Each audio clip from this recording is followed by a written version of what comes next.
हमारे साथ जुड़ गए हैं टॉप 10 स्टॉक्स लेकर। तो चलिए आज भारतीय बाजार के लिए टॉप 10 स्टॉक्स खबरों के दम पर एक्शन कहां है वो सबसे पहले जानते हैं रविंदर से। Good morning Ravinder. Ji good morning Mansi. तो सबसे पहले हम शुरुआत करेंगे डिक्सन टेक्नोलॉजीज से, जहाँ पर डिक्सन टेक्नोलॉजीज ने अनाउंस किया है कि वो 51% का स्टेक एक्वायर करने वाली है क्विंशन क्यू टेक माइक्रो इलेक्ट्रॉनिक्स में, और जो कॉस्ट होगा इस एक्विजिशन का वो 553 करोड़ का होगा। और ये कंपनी जो है कैमरा मैन्युफैक्चर करती है और साथ ही साथ जो मोबाइल हैंडसेट के लिए फिंगरप्रिंट मॉड्यूल मैन्युफैक्चर करती है, और IoT डिवाइसेस और ऑटोमेटिव एप्लीकेशन जो है ये कंपनी मैन्युफैक्चर करती है। इसी के साथ साथ आज बायोकॉन भी फोकस में रह सकता है, जहाँ पर बायोकॉन को जो है US FDA से अप्रूवल मिला है बोसाया और ओकेल्सो ड्रग के लिए, जिसके चलते बायोकॉन आज फोकस में रह सकता है। कोहेंस लाइफ साइंस आज फोकस में रह सकता है ब्लॉक डील के चलते, जहाँ पर एज पर सोर्सेज जो यहाँ पर जुसमिरल होल्डिंग जो है वो अपना 5.1% का स्टेक सेल कर सकते हैं ब्लॉक डील के जरिए, और जो ऑफर साइज एस्टिमेटेड है वो 1756 करोड़ का है, और फ्लोर प्राइस जो है 900 पर शेयर का है, जो कि 7% डिस्काउंट है लास्ट क्लोजिंग प्राइस है, जिसके चलते आज कोहेंस लाइफ साइंस भी फोकस में रह सकता है। येस बैंक की बात करें तो यहाँ पे येस बैंक में जो है बंधन बैंक ने जो है 15.39 करोड़ सोल्ड किए हैं SMBC को 21.5 पर शेयर से, और उन्होंने अपना स्टेक इसी के साथ जो है 0.7% से घटाकर 0.2% पर रखा है। फेडरल बैंक ने भी अपने कुछ शेयर जो है सोल्ड किए हैं, जहाँ पर उन्होंने 16.62 करोड़ शेयर सोल्ड किए हैं 21 पॉइंट पर शेयर पर SMBC को। बजाज फिनसर भी आज फोकस में रह सकता है, जहाँ पर बजाज फिनसर ने जो अपने इन्वेस्टर प्रेजेंटेशन में कहा है कि उनका कहना है कि जो टोटल इनकम है उसमें 20 से 22% की ग्रोथ देखने को मिल सकती है, और टोटल इनकम जो है 3 लाख करोड़ पर देखने को मिल सकता है। अगर बात करें प्रॉफिट की तो यहाँ पर कंपनी का कहना है कि प्रॉफिट जो है उसमें 18 से 22% की ग्रोथ देखने को मिल सकती है, जो 20,000 करोड़ पर देखने को मिल सकता है। कोचिन शिपयार्ड भी फोकस में रह सकता है, जहाँ पर कोचिन शिपयार्ड ने ONGC के साथ 200 करोड़ का जो है एक कॉन्ट्रैक्ट साइन किया है, जिसके चलते जैकब रिंग की ड्राई डॉक और मेजर लेअप रिपेयरिंग होगी इसके साथ जिसके चलते कोचिन शिपयार्ड भी आज एक्शन में देखने को मिल सकता है। अगला जो स्टॉक है रेलटेल कॉर्पोरेशन, ऑर्डर विन के चलते आज फोकस में रह सकता है, जहां पर रेलटेल कॉर्पोरेशन को जो है 106 करोड़ का वर्क ऑर्डर मिला है बिहार एजुकेशन प्रोजेक्ट काउंसिल से। मैरिको भी फोकस में रह सकता है, जहां पर कंपनी के ऑफिशियल्स ने बताया है कि इनकम टैक्स डिपार्टमेंट ने जो है कंपनी के ऑफिसेस और मैन्युफैक्चरिंग यूनिट को विजिट किया है। उनका ये भी कहना है कि इसके कंपनी का जो ऑपरेशन है उसमें कोई भी मटेरियल इम्पैक्ट देखने नहीं मिल सकता है, जिसके चलते मैरिको भी आज फोकस में रह सकता है। इंडो सोलर भी आज फोकस में रह सकता है, जहाँ पर वारी एनर्जीज जो कि प्रमोटर है इंडो सोलर की, वो अपना 61 लाख शेयर जो सोल्ड करेगी, जो कि 15% का स्टेक रिप्रेजेंट करता है, और कंपनी जो है minimum public share holding rules को ताकि कंपनी जो है minimum public share holding rules को फॉलो कर सके। आखिर में बात करेंगे TVS मोटर की, जहाँ पर TVS मोटर ने तंजानिया में TVS king deluxe plus CNG 3 wheeler launch किया है, जिसके चलते TVS मोटर भी आज फोकस में रह सकता है। चलिए रविंद्र, शुक्रिया यहाँ पर तमाम स्टॉक्स इन न्यूज़ और वो एक्शन जो कि हम देखेंगे बाजार में स्टॉक्स के दम पर। एक्सपर्ट से भी राय लेंगे और इन तमाम काउंटर्स में आपको क्या करना चाहिए उनसे रणनीति भी हम जानेंगे, लेकिन उससे पहले थोड़ा सा घरेलू और विदेशी संस्थागत निवेशकों की किस तरह से सिचुएशन रही है कल के बाजार में वो समझ लेते हैं। जहाँ पर एक दिन की खरीदारी के बाद हमने बिकवाली का आंकड़ा एक बार फिर से FIIs की तरफ से आता हुआ देखा है, और 1124 करोड़ की लगभग कैश मार्केट में यहाँ बिकवाली इनकी हमने आती हुई देखी है। जहां तक DIS की बात करें तो लगातार खरीदारी का एक सेशन बना हुआ है। 11 सितंबर के बाद हमने एक कल का बहुत बड़ा आंकड़ा देखा है खरीदारी का, लगभग 2293 करोड़ का एक आंकड़ा जो हमें खरीदारी का DIIs की तरफ से आता हुआ देखने को मिल रहा है।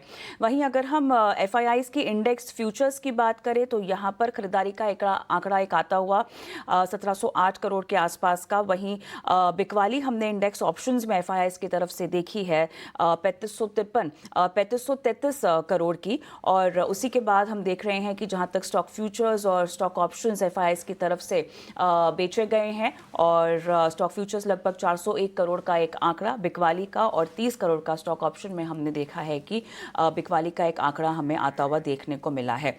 ओवरऑल डीआईएस का ट्रेंड काफी दमदार है और जैसे कि शुरुआत में आपको कहा 4045 करोड़ का एक खरीदारी का आंकड़ा हमने सबसे बड़ा आता हुआ देखा था डीआईएस की तरफ से 11 तारीख को इसी महीने की, और उसके बाद 17 सितंबर को सबसे बड़ा खरीदारी का आंकड़ा लगभग 2293 करोड़ का हमने डीआईएस की तरफ से आता हुआ देखा है। तो ओवरऑल चलिए, तो यहाँ पर डीआईआईज और एफआईआईज की प्लेसमेंट किस तरह से है वो हमने देख ली है, लेकिन अब एक्सपर्ट की ओर रुख करते हैं क्योंकि स्टॉक्स इन न्यूज़ में जितने भी स्टॉक्स की बात हुई है उनकी चर्चा करनी है हमें हमारे मेहमान के साथ। और हमारे साथ जुड़ गए हैं हरीश जुजारे पृथ्वी फिनमार्ट से। हरीश, हाय, गुड मॉर्निंग, स्वागत है आपका। और बहुत ज़रूरी है यहाँ पर स्टॉक स्पेसिफिक एक्शन हम आपसे पूछे उससे पहले थोड़ा सा भारतीय बाजार का एक सेटअप और उसके बाद स्टॉक स्पेसिफिक एक्शन टॉप 10 के लिहाज से आपसे एक एक करके हम पूछेंगे।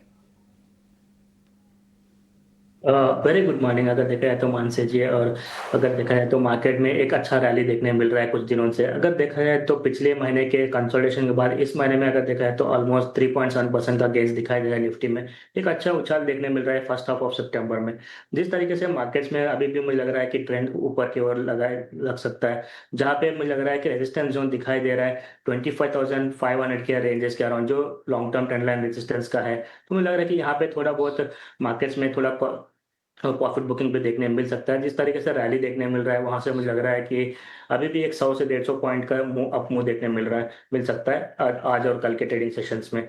तो हवेवर मुझे लग रहा है कि जिस तरीके से एक शार्प अप मूव देखने मिल रहा था, वहां पे थोड़ा एक कॉशियस अप्रोच भी लेके चलना चाहिए करंट लेवल से। देखा है तो ऊपर में ज्यादा अभी कुशन मेरे हिसाब से नहीं है, और ऊपर की ओर 150 पॉइंट का ही मेरे सबसे रेजिस्टेंस जोन है। तो मुझे उसके लिए मुझे लग रहा है, मैं रिकमेंड करूंगा कि थोड़ा कॉशियस अप्रोच बाइंग करे। और मुझे लग रहा है कि सेक्टोरल अगर देखते हैं तो वहां पे अच्छा खासा रोटेशन होते हुए नजर आ रहा है। कल हमने देखा कि पीएसयू बैंक्स में एक अच्छा खासा रैली देखने मिल रहा था, और इवन डिफेंस में भी मुझे लग रहा है कि वहां पे ज्यादा ध्यान देना चाहिए। जो सेगमेंट्स अभी भी चले नहीं है वहां पे मेरे हिसाब से अप्रोच रखना चाहिए, जी, और बाय ऑन डिप्स का स्ट्रेटेजी कंटिन्यू रखना चाहिए निफ्टी में। और बैंक निफ्टी की एब्सोल्युटली। बात करते हैं तो बैंक निफ्टी में देखा है तो बिल्कुल 55,000 के ऊपर टिकने में कामयाब रहा। तो मुझे लग रहा है कि यहाँ पे स्टॉक इंडेक्स में और थोड़ा उछाल देखने मिल सकता है, जहाँ पे मुझे लग रहा है कि 55,750 से 800 हाँ, लेवल से कर सकते हैं बैंक निफ्टी में। ओके ओके, बिल्कुल हरीश जी, टॉप 10 स्टॉक्स जो हैं उसे फटाफट आपके साथ हम डिस्कस करना चाहते हैं। शुरुआत डिक्सन टेक्नोलॉजी से करना चाहूंगी। कंपनी ने कुंशन क्यूटेक में 51% हिस्सा खरीदा है। स्टॉक फोकस रेडार पर भी रहता है और इस न्यूज फ्लो का इम्पैक्ट भी आज शायद दिखेगा। टेक्निकली डिक्सन टेक्नोलॉजीज पर आपकी राय क्या होगी? मंथली जी पर डिफरेंट टेक्नोलॉजी देखा है तो देखिए एक ग्रेजुअल अप ट्रेंड देखने मिल रहा है लगातार। हमने अगर देखा है तो क्लास कंटिन्यूअसली कंसोलिडेशन से लेकिन अप ट्रेंड में ही है बिल्कुल। ईपीएस में ईएमएस में स्टॉक्स में देखा है तो वहां पे अच्छा खासा मोमेंटम बना हुआ है। मुझे लग रहा है कि डिक्सन में भी एक कंटिन्यूएशन अप ट्रेंड देखने मिल सकता है। ऊपर की ओर एक इमीडिएट रेजिस्टेंस जो बन रहा है प्रीवियस ऑल टाइम हाई का 19,250 260 के रेंजेस। तो मुझे लग रहा है कि यहाँ पे एक थोड़ा हर्डल है, तो उसके ऊपर निकला था और थोड़ा एक बड़ा तेजी देखने मिल सकता है। लेकिन शॉर्ट टर्म के हिसाब से देखा है तो 19,250 के आसपास एक रेजिस्टेंस है, वहां तक एक्सपेक्ट कर सकते हैं शॉर्ट टू मीडियम टर्म में डिक्सन टेक्नोलॉजीज। बायोकॉन पर भी आज खबर है, और वैसे फार्मा स्पेस में कल हमने डाउनसाइड देखी थी। बायोकॉन के लिए इनकी दो प्रोडक्ट्स को यूएस एफडीए से अप्रूवल्स मिलते हुए दिखे हैं। कैंसर के इलाज में इस्तेमाल होने वाली इनकी दवा को अप्रूवल मिले हैं। कल के सत्र में लाल निशान के साथ क्लोज हुआ था। आज क्या टेक्निकली चार्ट्स पर फर्दर डाउनसाइड नजर आएगी या फिर न्यूज फ्लो का इम्पैक्ट दिख सकता है? चार्ट्स पर ही क्या कुछ राय होगी आपकी तरफ से? मानसी जी, अगर देखा है तो बायोटेक टेक्नोलॉजी अगर देखा है तो लिमिटेड में एक कंसोलिडेशन में स्टॉक प्राइस बहुत दिनों से एक ब्रॉड कंसोलिडेशन बोल सकते हैं, जहां पे मुझे लग रहा है कि नीचे की ओर 340 का और ऊपर की ओर 400 का रेजिस्टेंस है। तो ये ब्रॉड रेंज में कंसोलिडेट कर रहा है। मुझे लग रहा है कि अभी भी एक फिलहाल जो देखा है तो जो कल के ट्रेडिंग सेशन में एक डिप देखने मिल रहा था वो 200 डे के आसपास ही सपोर्ट ले चुका है। तो मुझे लग रहा है कि यहाँ पे थोड़ा और डिप देखने मिल सकता है। जो ट्रेंड लाइन का सपोर्ट है 345 के आसपास, तो वहां तक फिसल सकता है। तो वहां पे मुझे लग रहा है कि एक फिर से बाउंस बैक देखने मिल रहा है। ओवरऑल मुझे लग रहा है कि स्टॉक कंसोलिडेशन में रह सकता है मेजरली। ऐसा कोई मेजर अप ट्रेंड अभी तक फिलहाल दिख नहीं रहा है चार्ट्स पे। तो मेरा राय है कि इसमें कोई किसी का बाइंग है तो 340 का स्टॉक बने रह सकते हैं, लेकिन फ्रेश बाइंग तो मैं अवॉइड करूंगा बायोकॉन में। राइट, कोहेंस लाइफ की तरफ से जो खबर आ रही है ब्लॉक डील की, उस पर आपकी राय चाहेंगे और बताइएगा किस तरह से इम्पैक्ट संभव है। ब्लॉक डील संभव है यहाँ पर जिस्मनल होल्डिंग्स बेचेगी लगभग 5.1% हिस्सेदारी और 900 रुपये प्रति शेयर के भाव पर हिस्सेदारी बेचने की खबर है। सुबह लाइफ साइंस बोला। कोहेंस लाइफ। कोएंस देखिए, कोएंस लाइफ में बीच में हमने एक अच्छा खासा रिकवरी देखने मिल रहा था स्टॉक प्राइस में। अगर देखा जाए तो मेरे अभी तक मेरे वो रडार पे नहीं है स्टॉक पे, तो इसलिए मैं उसमें ज़्यादा रिकमेंड नहीं कर पाऊंगा। फिलहाल के लिए मैं उसको ट्रैक नहीं करता हूँ, तो मैं दूसरे स्टॉक्स में जा सकता चलिए आगे बढ़ते हैं और बंधन बैंक ने यहाँ पर जो एसएमबीसी को बेचे हैं यस बैंक के लगभग 15.39 करोड़ शेयर, इसके ऊपर किस तरह की प्रतिक्रिया? लगभग 21.50 के भाव पर हमने देखा है कि ये शेयर बिक्री की खबर है। देखिए, बंधन बैंक में देखा जाए तो देखिए प्राइवेट बैंक्स में देखा जाए तो कुछ चुनिंदा स्टॉक्स में अच्छा रैली देखने मिल रहा है, लेकिन बंधन बैंक देखा जाए तो लगातार एक अंडर परफॉर्मर रह चुका है। अभी फिलहाल देखा जाए तो फिलहाल स्टॉक प्राइस में 160 के आसपास एक सपोर्ट से कंसोलिडेशन होते ही नजर आ रहा है, लेकिन मेजर अप ट्रेंड यहाँ पे कहीं ना कहीं मिसिंग है। तो उसके चलते मुझे लग रहा है कि इसमें बाइंग है तो होल्ड रख सकते हैं। ज्यादातर ऊपर में लग नहीं रहा है, ऊपर की ओर ज्यादा अप ट्रेंड देखने मिल सकता है, जो कि मुझे लग रहा है कि मैक्स टू मैक्स 185 186 के लेवल्स तक आसपास रेजिस्टेंस जोन है। तो वहां तक ही मुझे शॉर्ट टर्म में बाउंस देखने मिल रहा है। तो ओवरऑल में इसमें बाइंग है तो 160 के शॉप के साथ होल्ड रख सकते हैं, और ऊपर की ओर 181 के आसपास है तो मुझे लग रहा है कि इसमें से निकल के अगर किसी के पास है तो दूसरे अच्छे स्टॉक्स में इन्वेस्ट करना बेटर रहेगा, क्योंकि जिस तरीके से अंडर परफॉर्मेंस देखने मिल रहा है बंधन बैंक में। हरीश, बंधन बैंक पर तो आपने राय दी, लेकिन यस बैंक में स्टेक सेलिंग की खबर है और लगातार बैंक्स जो हैं वो अपने स्टेक सेल करे जा रही हैं और ये खबर लगातार एक के बाद एक आ रही है। उसी अखड़ी में बंधन बैंक ने एसएमबीसी को ये यस बैंक के शेयर्स बेचे हैं, तो यस बैंक पर भी एक टेक दीजिएगा, क्योंकि स्टॉक जो है एक लेवल एक रेंज पे ही चलता है और कल हमने देखा है कि 21 के लेवल्स के पार निकलता हुआ दिखा। और साथ साथ बजाज फिनसर्व भी हमारे टॉप 10 कैटेगरी में है। इनसे जुड़े कुछ डेटा पॉइंट्स आए हैं। कंपनी की आय 22% बढ़कर 3 लाख करोड़ जाती दिखी है। पिछले दिनों एक्सपर्ट्स के भी रेडार पर बजाज ट्विंस रहे हैं। बजाज फिनसर्व पर भी राय दीजिएगा।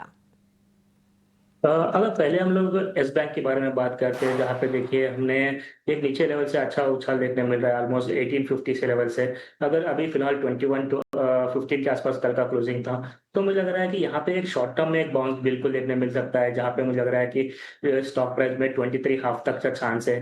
तो ओवरऑल मुझे लग रहा है कि जिस स्टॉक में एक हायर टॉप हायर बटन तो बन ही रहा है, लेकिन अगर लॉन्ग टर्म चार्ट पे देखते हैं तो मुझे लग रहा है कि एक अभी भी ऐसा कुछ मेजर ट्रेंड रिवर्सल नहीं दिखाई दे रहा है। हो सकता है कि शॉर्ट टर्म में बिल्कुल 24 25 लेवल्स देखने मिल सकता है। तो ओवरऑल मुझे लग रहा है कि ये बड़ा सा अभी भी कोई डायरेक्शनल मूव नहीं है लॉन्ग टर्म के पर्सपेक्टिव से।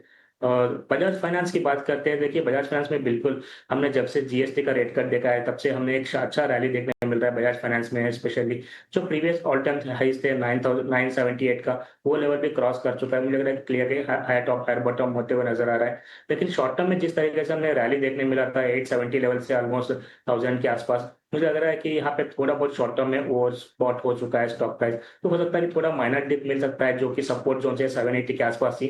तो वहां पे अगर मिलता है तो मुझे लग रहा है फ्रेश बाइंग फिर से एक बार कर सकते हैं बजाज फाइनेंस में। और राइट, चलिए तो यहाँ पर 5 स्टॉक्स की हमने बातचीत कर ली है। एक छोटा सा ब्रेक लेते हैं।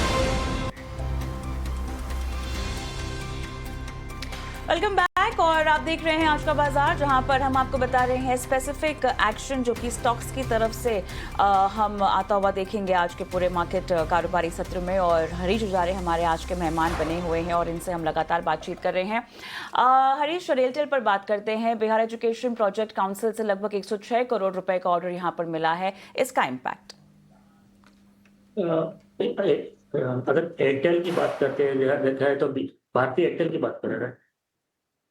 RailTel, right, sorry. देखिए रेलवे स्टॉक्स में बिल्कुल हमने 2-3 दिन से थोड़ा मोमेंटम देखने मिल रहा है, और स्पेशली अगर रेलटेल की बात करते हैं, रेलटेल में एक अच्छा रैली नीचे लेवल से देखने मिल रहा है। मुझे लग रहा है कि ये जो रैली है जो मेजरली देखा तो वॉल्यूम के साथ है बना हुआ है। मुझे लग रहा है कि यहाँ से शॉर्ट टर्म में देखा तो और थोड़ा उछाल देखने मिल सकता है, जहाँ पे 445 से 450 लेवल तक एक्सपेक्ट कर सकते हैं शॉर्ट टर्म में। और मुझे लग रहा है कि लॉन्ग टर्म के पर्सपेक्टिव बात करते हैं, यहाँ पे एक inverse head and shoulder formation का अभी भी प्रोसेस में है, लेकिन उसका रेजिस्टेंस जो है 440 450 के आसपास ही है। तो मुझे लग रहा है कि यहाँ पे एक शॉर्ट टर्म में रैली देखने मिल सकता है। अगर इस लेवल से निकलता है तो एक बड़ा सा रैली भी एक्सपेक्ट कर सकते हैं एक लॉन्ग टर्म पर्सपेक्टिव से। लेकिन अभी फिलहाल के लिए मुझे लग रहा है कि एक शॉर्ट टर्म में एक जो सपोर्ट मेजर दिखाई दे रहे हैं 390 और 385 के आसपास ही है। तो उस लेवल के आसपास अगर मिलता है तो मुझे लग रहा है कि फिर से एक बार एयरटेल में बाइंग कर सकते हैं नीचे लेवल्स पे, और ऊपर के और टारगेट बना सकते हैं 430 और 445। हरीश, समय कम है और स्टॉक ज्यादा है, एक रैपिड फायर कर लेते हैं। अगला स्टॉक फोकस में कोचिन शिपयार्ड, ओएनजीसी ने 200 करोड़ का ऑर्डर यहां पर दिया है। देखिए डिफेंस स्टॉक्स में अगर देखा है तो बिल्कुल वहाँ पे हमें अच्छा खासा रैली देखने मिल रहा है। लास्ट 2 दिनों से मोमेंटम भी बना हुआ है। मुझे लग रहा है कोचिन शिपयार्ड भी एक ऐसा स्टॉक है जहाँ पे एक अच्छा खासा बीटन डाउन स्टॉक है रिसेंटली, और मुझे लग रहा है कि यहाँ पे एक बॉटम फॉर्मेशन बन चुका है 1620 के आसपास, और सपोर्ट्स जो है अभी लग रहा है कि वहां से बाउंस होते हुए नजर आ रहा है। और सपोर्ट्स की बात करते हैं इमीडिएट बेस में 1780 के आसपास है, जो वहां से ब्रेकआउट देने के बाद हमें रैली देखने मिल रहा है। तो मुझे लग रहा है कि यहाँ पे और थोड़ा एक्सटेंड हो सकता है जो रैली, करंट रैली जहाँ पे 2000 के आसपास रेजिस्टेंस जोन दिखाई दे रहा है शॉर्ट टर्म में। तो ओवरऑल मुझे लग रहा है कि इसमें एक बॉटम फॉर्मेशन बन चुका है, और मुझे लग रहा है कि डिप्स में बाइंग करने चाहिए 2000 के टारगेट्स के लिए और कोचिन शिपयार्ड में। हरीश, बहुत शुक्रिया आपका हमारे साथ जुड़ने के लिए, सवालों के जवाब देने के लिए। बैंक ऑफ इंडिया, हुंडई और ब्लू स्टार, हरीश की तरफ से उनकी ट्रेडिंग आइडियाज है, खरीदारी की कॉल हमारे व्यूअर्स नोट डाउन करें। बैंक ऑफ इंडिया, हुंडई और साथ ही ब्लू स्टार पर स्ट्रैटेजीज और टारगेट स्टॉप लॉसेस आप तक हम पहुंचाते रहेंगे। लेकिन फिलहाल आज का बाजार को हम यही समेट रहे हैं, लेकिन मार्केट का